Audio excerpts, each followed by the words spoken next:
C'est une coupure de l'alimentation des moteurs qui serait à l'origine de ce crash. Voici la première conclusion du rapport d'enquête préliminaire publié aujourd'hui.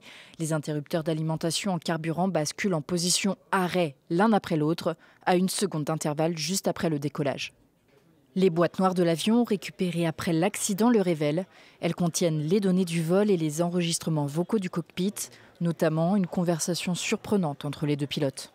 Pourquoi as-tu coupé l'alimentation en carburant ? Je ne l'ai pas fait.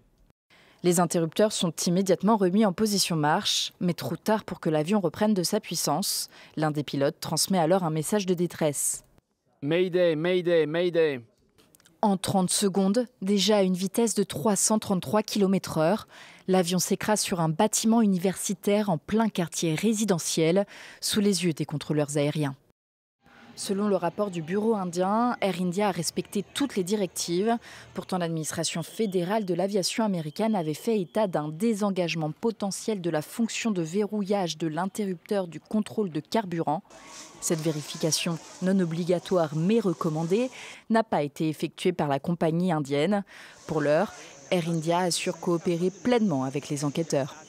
Compte tenu de la nature active de l'enquête, nous ne sommes pas en mesure de commenter des détails spécifiques et nous renvoyons toutes les demandes de renseignements au bureau indien d'enquête sur les accidents aériens.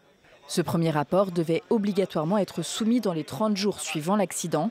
L'enquête complète, qui devrait établir les responsabilités dans ce crash, pourrait prendre plusieurs mois.